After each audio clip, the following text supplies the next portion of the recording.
A sudden draft from a window that was supposed to have been closed. A chill at the back of the neck. Groans, creaks, and bumps in the night. Man has always been frightened by the dark, troubled by noises just beyond the reach of lights, occurrences just beyond the reach of understanding.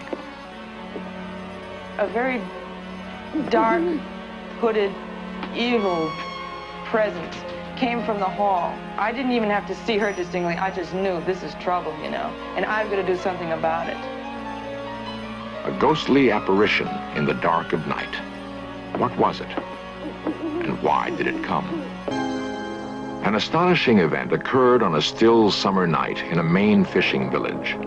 An event witnessed by the latest occupants of a house with a long history. An event which prompts tonight's search. There are stories of ghosts and of hauntings to suit every taste, from the playful to the macabre. But those who have studied ghosts claim to have discerned patterns in their behavior, what might be set down as rules of the haunt. For example, a ghost might be thought of as the spirit of someone who died in emotional turmoil. Further, it seems the spirit remains close to the place associated with the turmoil. Finally, it appears that the ghost wanders in its restless limbo until relieved of whatever its burden is. The best way to learn more about ghosts is to consult a ghost hunter. Hans Holzer understands the rules of ghostly behavior perhaps better than anyone else. It is his business to investigate hauntings. Holzer is a doctor of parapsychology and has written dozens of books on ghosts. Over the years, I've developed some pretty foolproof methods to explore the phenomena scientifically. I've used highly sensitive cameras and even more sensitive people, psychics, to get information which will lead to the discovery of a ghost. But in all my years of ghost hunting, I have never been afraid. After all, a ghost is only a fellow human being in trouble.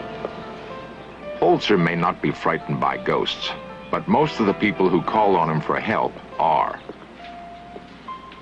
Perhaps this is because it is all so strange, because people instinctively fear what they do not understand.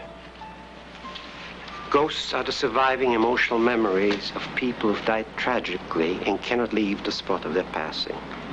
They keep reliving their final moments over and over again, like a phonograph needle stuck in the final groove. You see, ghosts are not aware that they're dead. Ichabod Crane and the Headless Horseman came to life in the home and the work of Washington Irving. Some who care for the author's retreat think Irving may still be around himself. Holzer was asked to find out. It looked the part of a haunted house, all right, but the more I looked for hard evidence of a ghost, the more doubtful I became. Holzer had to pin down what had actually occurred in the old house. Well, I thought it was rather unusual one day. Our former librarian was reading Irving's will in the basement, and all the interpreters were down there, and we suddenly heard a crash upstairs. We ran up. It sounded like someone had fallen down the steps, and when we got upstairs, there was an iron sitting in the middle of the laundry, fallen from the table. Ghosts have been known to do such things, but Holzer feels there must be a suitable motive. He talked to Joseph Butler, curator of the Irving Museum and Library. During your years here, have you ever heard of any legends alleging that ghosts or uncanny happenings abound here? Well, of course, Irving himself said that when he died, he was sure that he would return to haunt Sunnyside as a friendly ghost.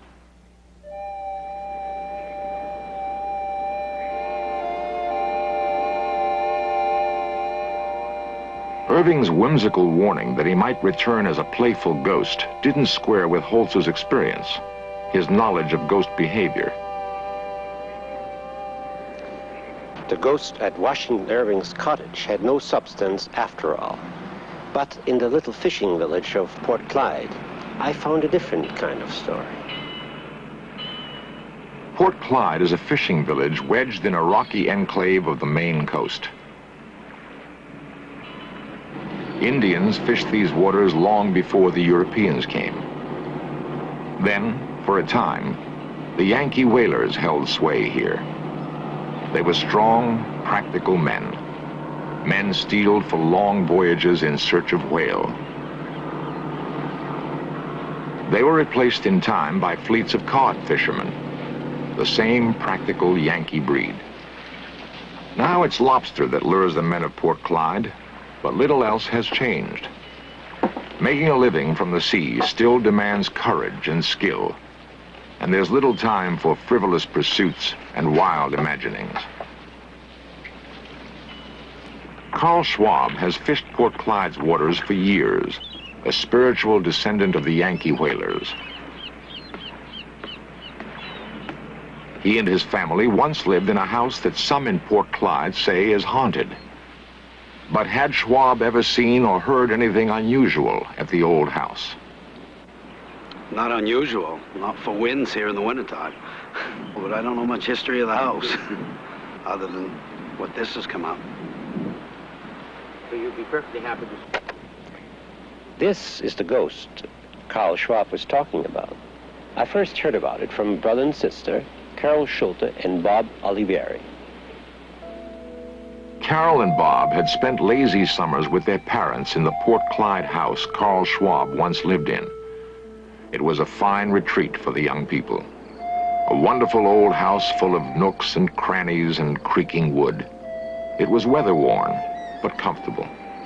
There was a night in the summer of 1972, however, which was not comfortable at all. It was the night Bob Olivieri became aware of a presence in his bedroom. One night, I was awakened by a noise in the hallway, like a pacing of footsteps. I had no idea what it was. I got up, and the sound stopped. And as soon as I got back in bed, I heard the noise again, these footsteps. I got up again, I came to the same spot, and it stopped. And so then I checked my parents' room, and they were sound asleep. I thought maybe it was my 3-year-old nephew. I went down the hallway, and I checked in his room, and he was sound asleep in a crib, and my sister was sound asleep. So then I came back in bed again. And while I was in bed, I got in bed, I heard the footsteps again. And they were coming up the hall, and they stopped. It seemed like it was at the edge of the hallway. And a few minutes later, I could feel something on my sheets, like a pressing, like someone pressing down. And there was nothing near, but I could see the sheets being indented. And it kept on coming up my body till finally at the end, something pulled my hair.